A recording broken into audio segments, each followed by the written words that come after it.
क्या देश में फिर लौटेगा लॉकडाउन? ये सवाल इसलिए क्योंकि भारत में कोरोना बेकाबू होता जा रहा है। कोरोना वायरस की पहुंच अब 199 देशों में है। ये लाइलाज वायरस विश्वव्यापी हो चुका है।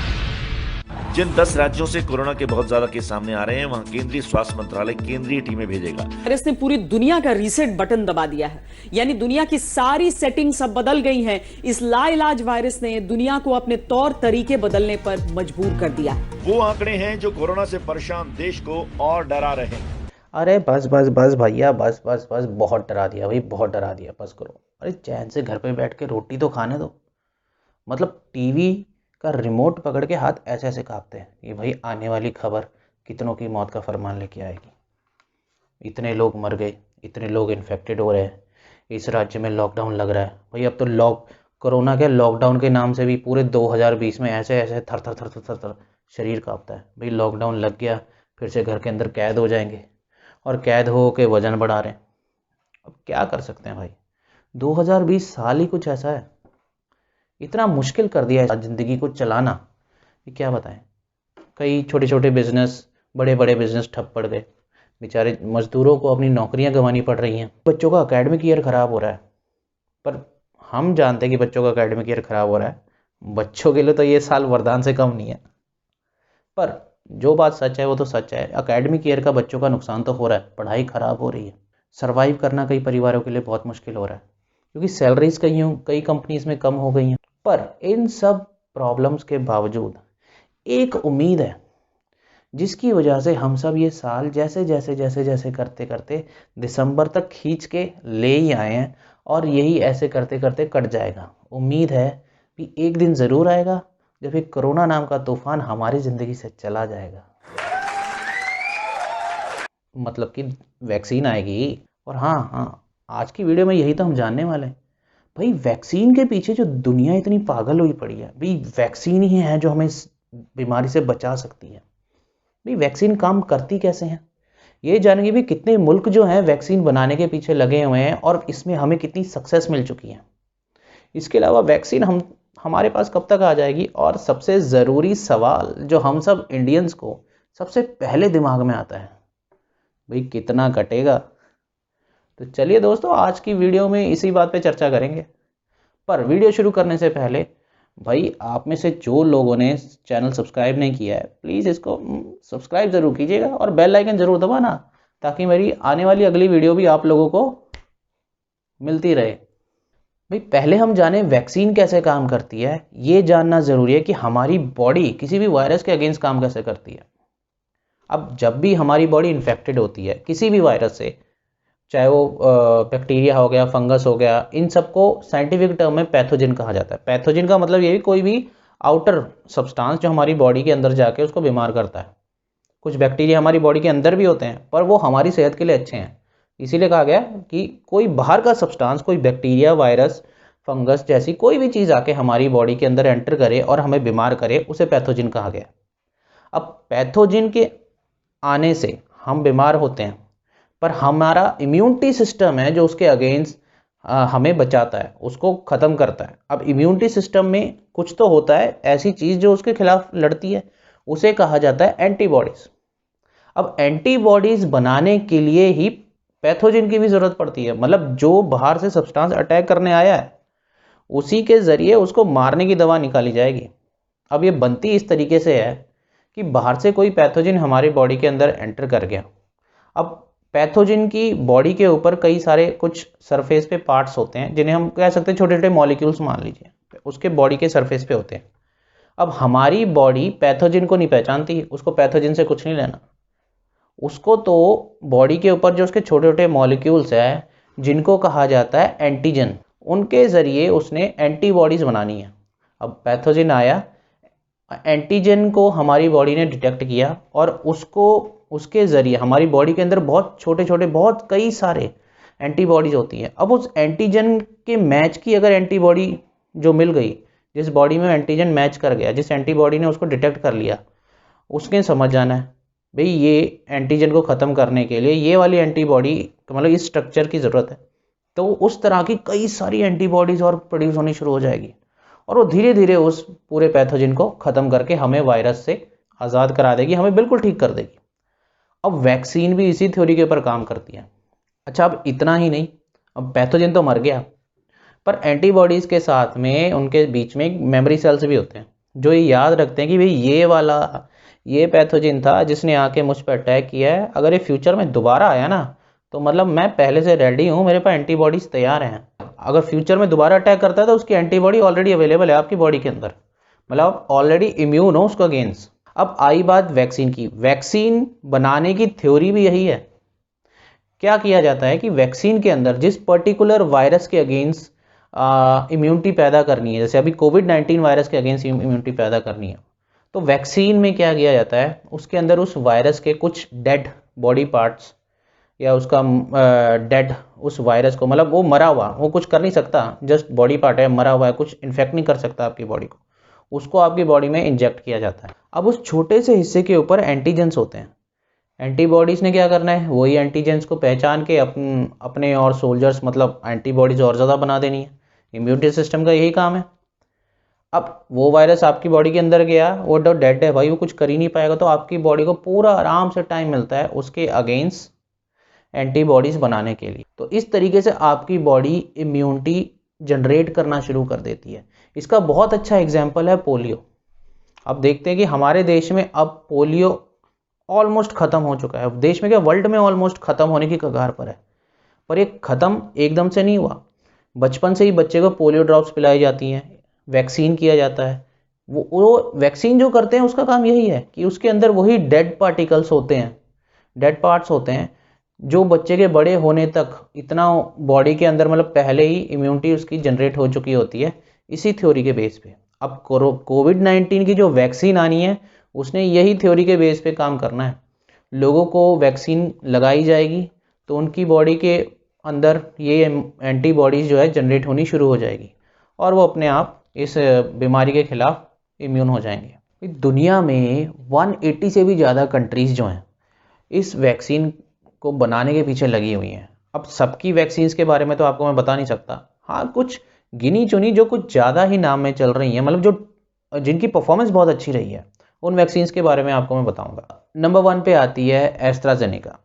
ऑक्सफोर्ड यूनिवर्सिटी में बनाई गई ये वैक्सीन है जिसकी हाल ही में ट्रायल्स होके हटे हैं, फाइनल स्टेज के ट्रायल यूके और ब्राज़ील में, जिसमें ये पाया गया है कि ये वैक्सीन की जो एफिशिएंसी है 62 to 90% तक है। मतलब बहुत अच्छी इसकी एफिशिएंसी है, इतनी मतलब ये कामयाब मानी गई है।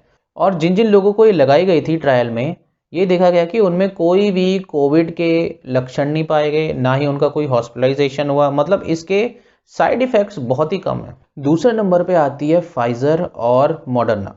ये दोनों की दोनों वैक्सीन जो है 95% तक एफिशिएंट है। और फाइज़र को तो अभी 10 दिसंबर को यूएस में फूड एंड एडमिनिस्ट्रेशन डिपार्टमेंट की मीटिंग होगी जिसमें ये डिसाइड किया जाएगा कि इसको यूएस में अप्रूव किया जाए या नहीं। और इसके अप्रूव होने के चांसेस भी कुछ लगते ही हैं कि हो जाएगी, क्योंकि ब्रिटेन में तो इसको इस हफ्ते अप्रूवल मिलने के चांसेस बहुत ज़्यादा बढ़ गए हैं। मतलब अमेरिका से पहले ये ब्रिटेन में आ जाएगी लोगों के इस्तेमाल करने के लिए। तीसरे नंबर पे आती है भारत बायोटेक की कोवैक्सीन।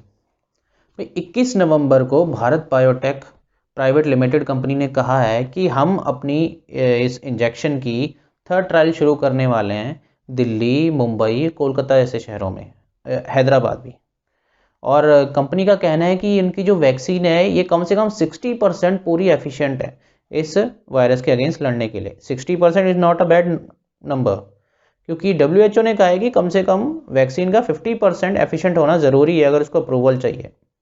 तो ये मत सोचिएगा कि भारत बायोटेक की वैक्सीन है और सिर्फ 60% है। 60% इज़ नॉट सो बैड। और 3rd स्टेज के ह्यूमन ट्रायल अभी रिसेंटली जस्ट शुरू हुए ही हैं।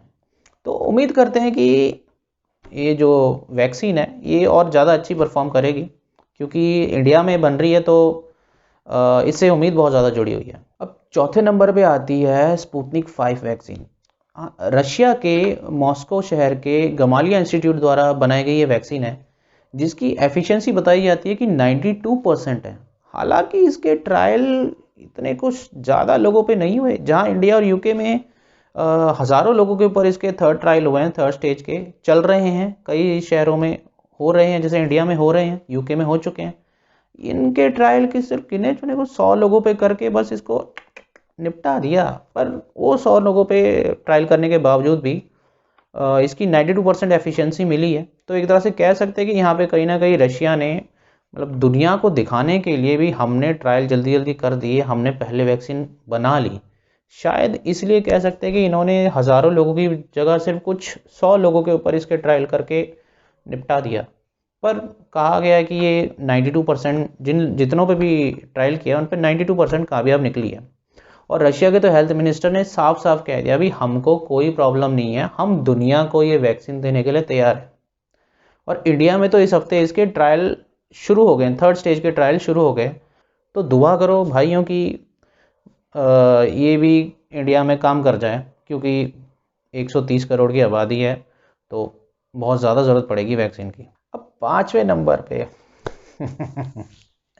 भाई चाइना की एक वैक्सीन है सिनोवैक बायोटेक।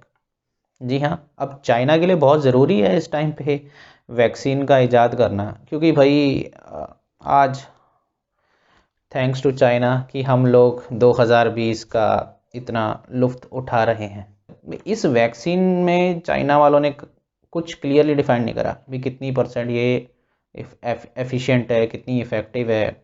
हमेशा की तरह चाइना अपने राज को राज रखना चाहता है।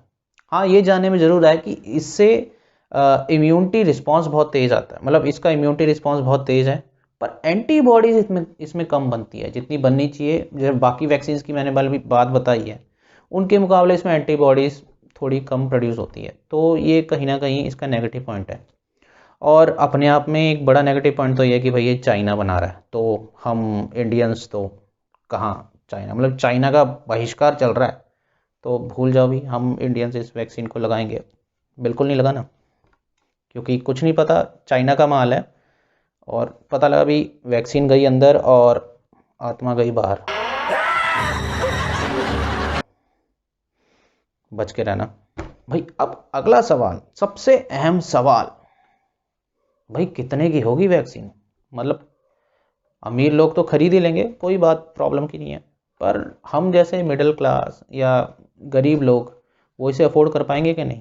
देखिए, मैं जो आपको यहाँ पे इसकी प्राइस बता रहा हूँ, आप ये मत सोचिएगा कि इसकी कीमत पक्की ही है, यही इतने ही प्राइस पे मिलेगी। देखिए, अभी तक कोई फाइनल प्राइस इसका रिवील नहीं किया गया इन सब वैक्सीन्स का।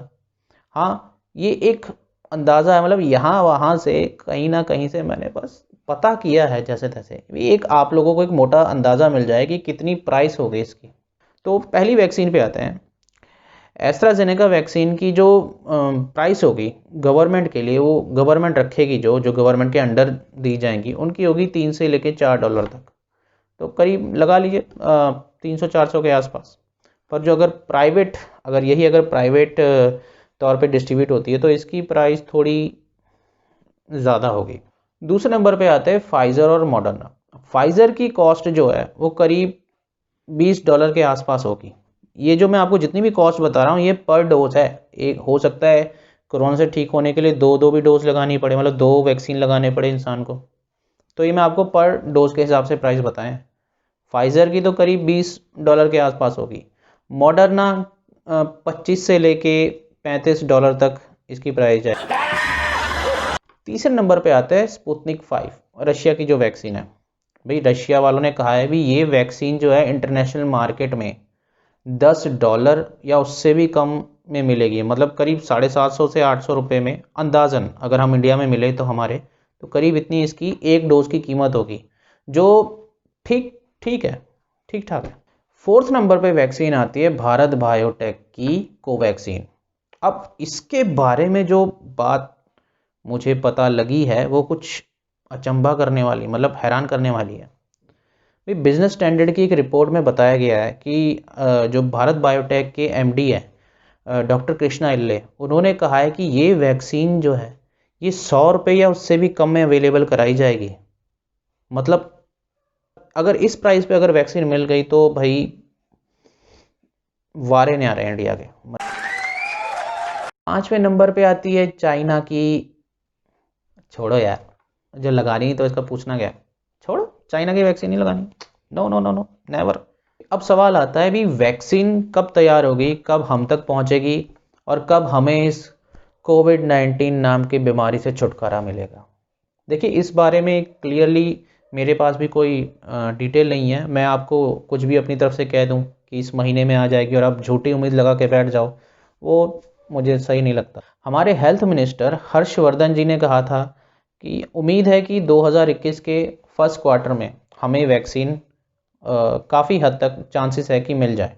पर दूसरी तरफ हमारे प्रधानमंत्री नरेंद्र मोदी जी ने जब मीटिंग हुई थी अलग अलग स्टेट्स के कुछ मिनिस्टर्स के साथ हाल ही में उनकी, तो उसमें उन्होंने क्लियरली कहा है कि अभी हमें नहीं पता कि वैक्सीन कब आएगी, उसका क्या प्राइस होगा, इसके बारे में अभी कोई ऑफिशियल जानकारी हमारे पास नहीं है। तो देखा जाए तो हम अपनी तरफ से कुछ प्रिडिक्ट नहीं कर सकते कि हमें फर्स्ट क्वार्टर में वैक्सीन मिल जाएगी या सेकंड क्वार्टर में मिलेगी। पर हाँ, इतना ज़रूर है कि चांसेस है कि अगले साल के फर्स्ट क्वार्टर मतलब जनवरी से मार्च तक हम लोग ये खुशी सेलिब्रेट कर पाएँ कि भाई हाँ, फाइनली हमारे पास एक वैक्सीन आ गई है जो हमें कोविड-19 से बचा सकती है। तो दोस्तों, अगर वीडियो पसंद आई हो तो वीडियो को लाइक ज़रूर कीजिएगा और इन्फॉर्मेटिव लगी हो तो अपने फ्रेंड्स के साथ, अपनी फैमिली मेम्बर्स के साथ इसको शेयर ज़रूर कीजिएगा। और आप मुझे फॉलो भी कर सकते हैं फेसबुक और इंस्टाग्राम पे, links are in the description. चलिए मिलते हैं अगली वीडियो में, तब तक के लिए धन्यवाद।